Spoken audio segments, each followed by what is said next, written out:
Good morning, dear Deepolians. My name is Samiksha from class 30.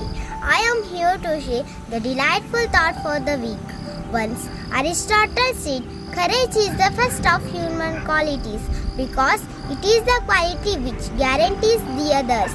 ಧೈರ್ಯವು ಮಾನವನಲ್ಲಿ ಇರಬೇಕಾದ ಮೊಟ್ಟ ಮೊದಲ ಗುಣ, ಏಕೆಂದರೆ ಅದು ಮಾನವ ಪಡೆಯಬಹುದು ಇತರೆ ಯಾವುದೇ ಗುಣ ಅಥವಾ ವಿಚಾರಗಳ ಮೇಲೆ ಪ್ರಭಾವ ಬೀರುವ ಶಕ್ತಿಯನ್ನು ಹೊಂದಿದೆ.